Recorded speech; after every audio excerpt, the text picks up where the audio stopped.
Il est important pour chacun de nous de savoir que Dieu, dans sa préscience, a choisi pour nous, nos familles. Tu n'as pas choisi de naître dans ta famille. Tu n'as pas choisi de naître plutôt dans ta famille.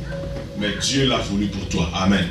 Ça veut dire que si Dieu l'a voulu, c'est qu'il y a un plan qui est caché derrière ce choix. Parce que tout le choix de Dieu est toujours bon. Ce que Dieu choisit est toujours bon. Est-ce que tu peux dire Amen? Amen.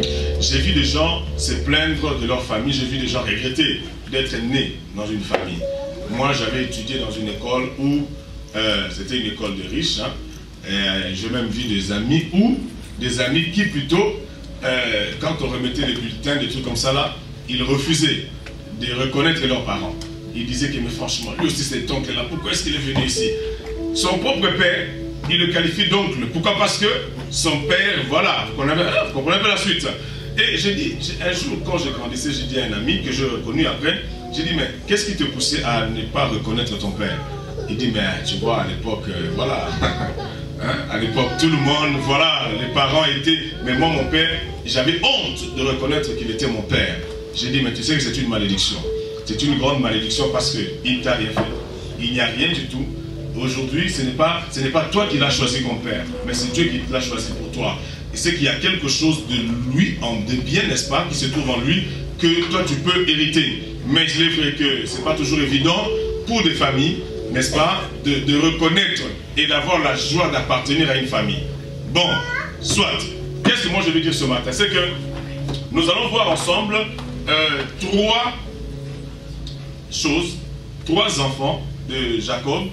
Mais nous commencerons par le premier, ce n'est pas notre message aujourd'hui, c'est juste pour nous aider, n'est-ce pas, à prier.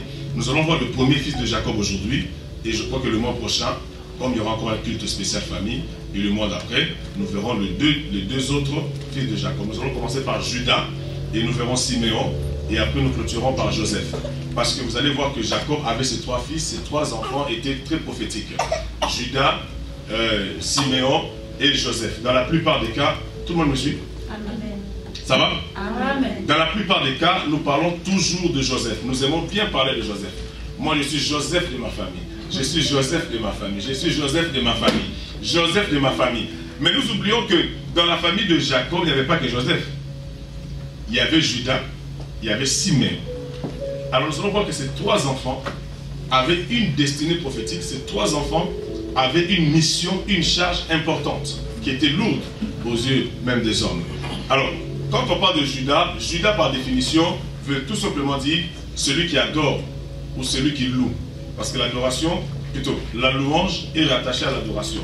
Comme je l'avais dit la fois dernière, nous adorons Dieu en reconnaissant qui il est, nous le louons pour ce qu'il fait. Donc Dieu n'agirait pas s'il n'était pas.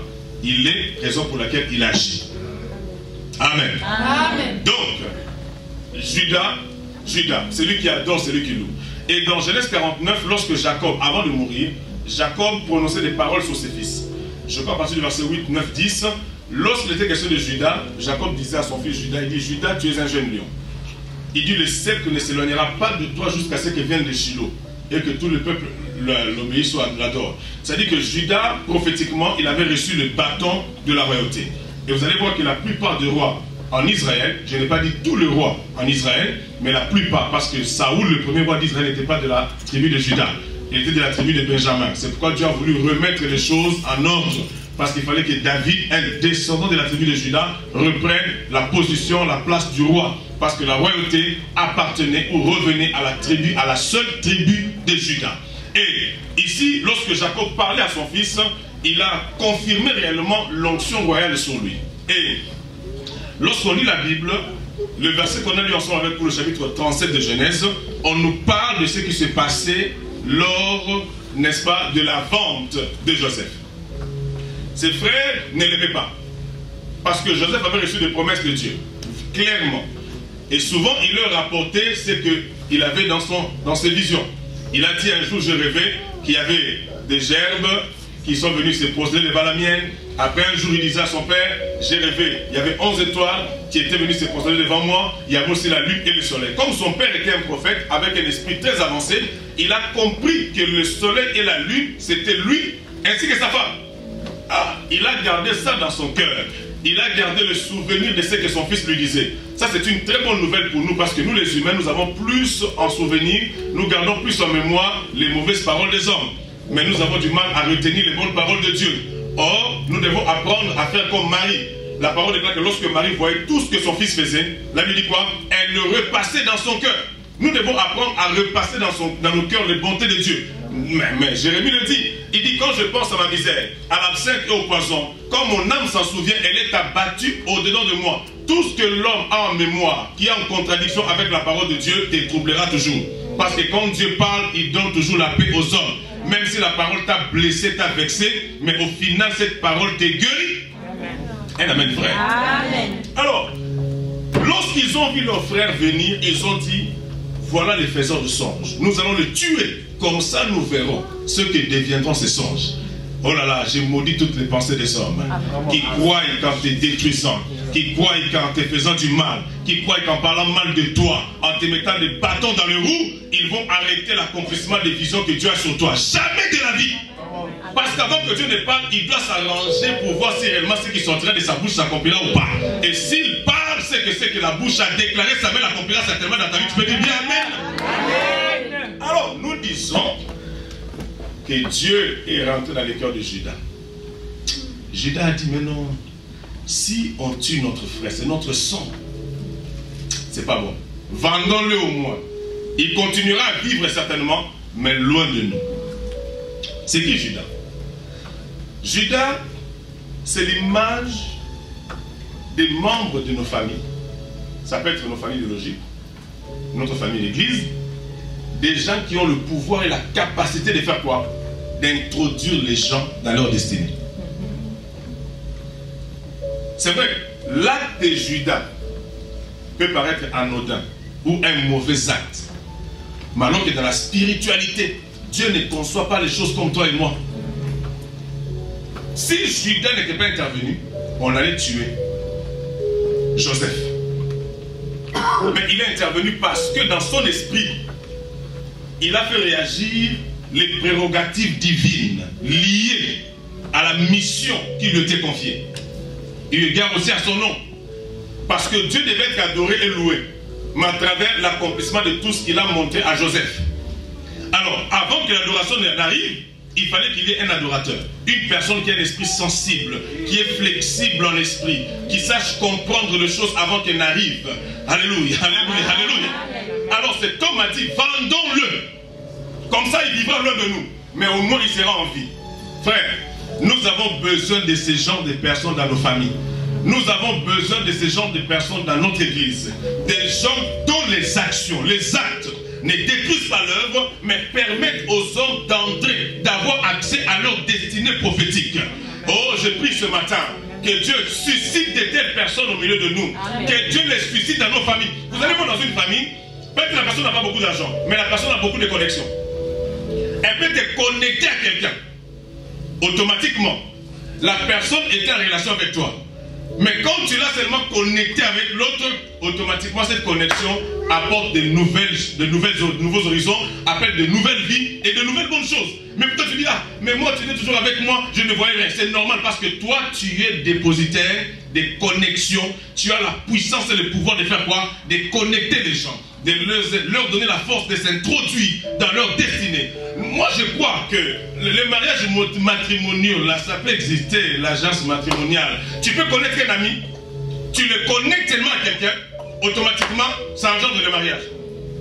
Est-ce que je parle de quelqu'un? Amen. Ça veut dire que pour que cela arrive, il faut que tu sois une personne remplie du Saint-Esprit.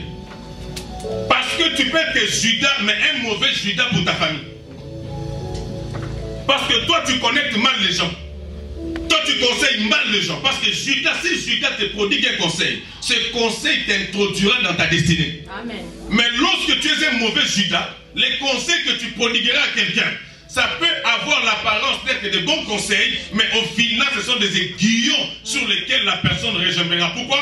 Parce que tu es Judas, mais mal inspiré.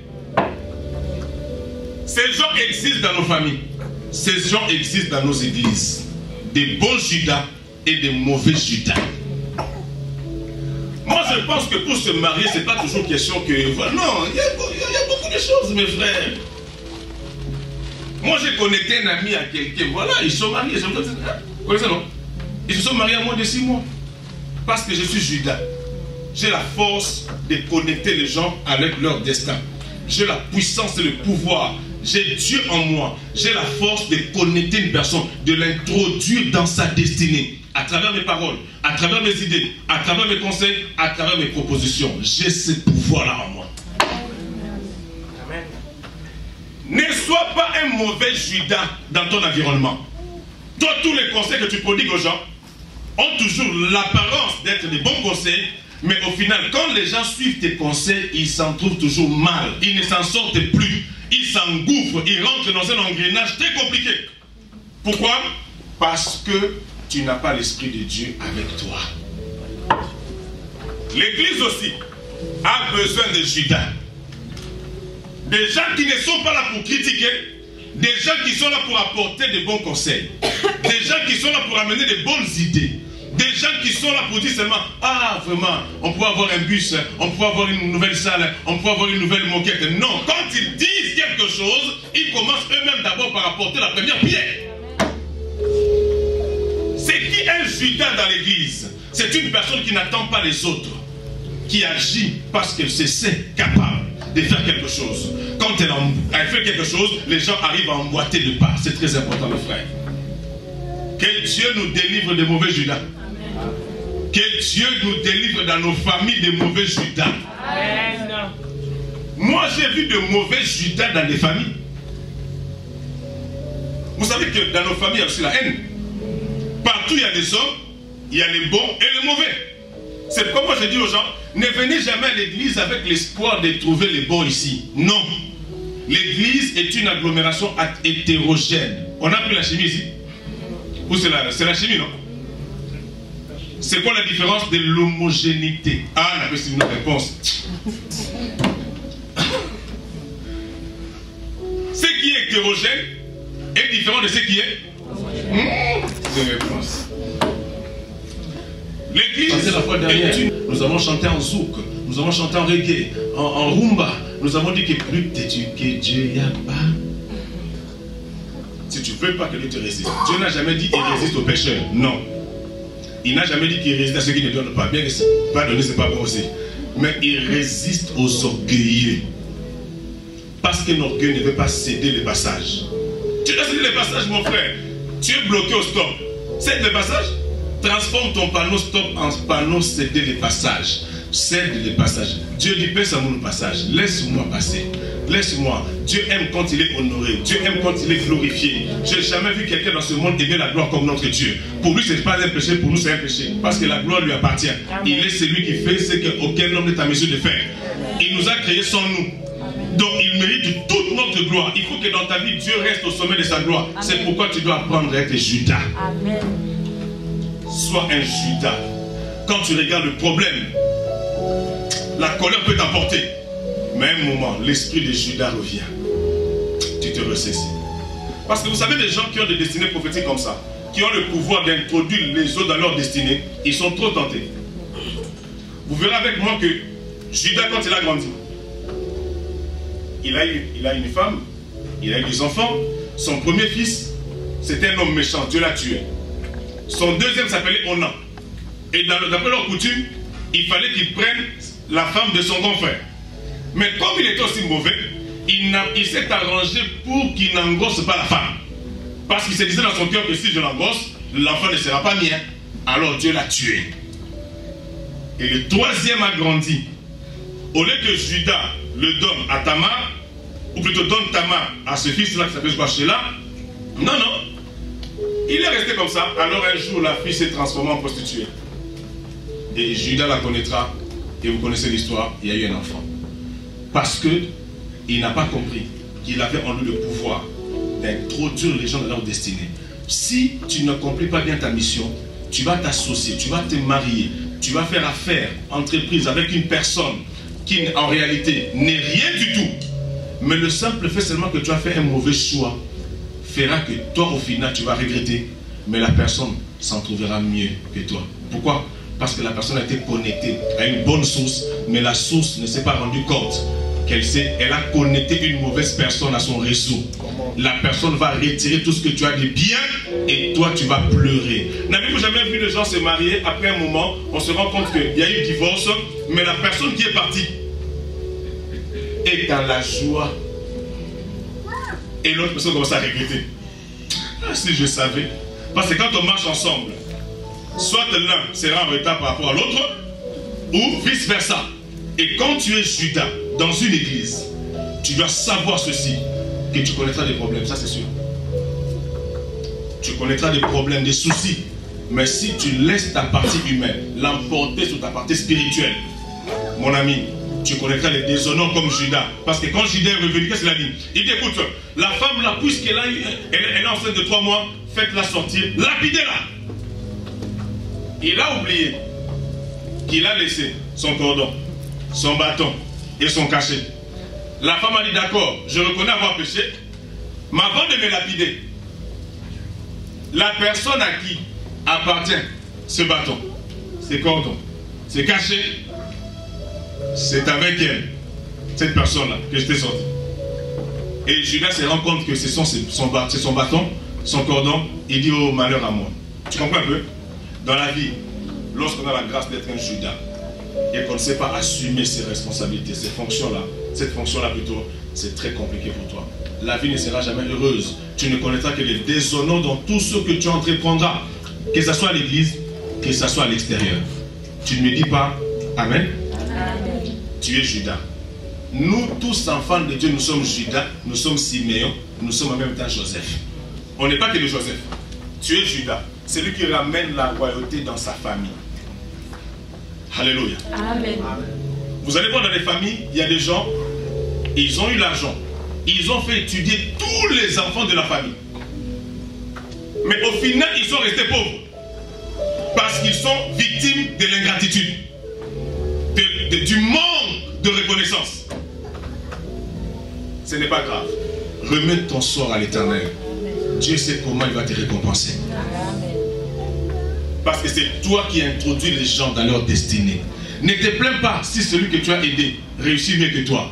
Rends grâce à Dieu parce que c'est Dieu qui va te payer. C'est pourquoi j'ai dit au Judas ce matin, lorsque tu rends service à quelqu'un, lorsque tu fais du bien aux gens, même s'ils ne te remercient pas, remets ton sort à l'Éternel.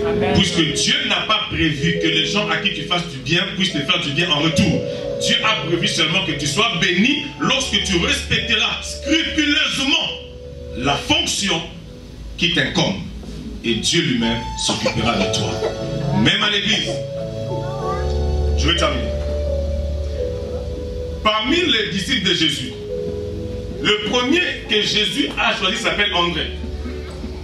André était un Judas. C'est lui qui avait le pouvoir d'introduire les autres dans leur destinée.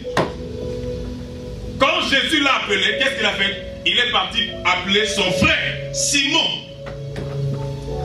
Alors que c'est André qu'on a appelé en premier. Mais le fait seulement d'avoir pris Pierre, Pierre est rentré dans sa destinée directement.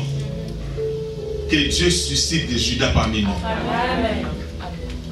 Vous allez voir que l'égoïsme des hommes c'est quoi? Tu sens que l'affaire ne te réussit pas. Et dans ton esprit, Dieu te dit que si tu confies cette responsabilité à telle personne, ça réussira. Mais tu es orgueilleux. Tu refuses. Tu dis non, non, non, non, non, non, tout pour moi, rien pour eux. Tout pour moi, rien pour eux. Tu vas te casser la figure et tu auras tout perdu. On a même vu ça ici en Europe.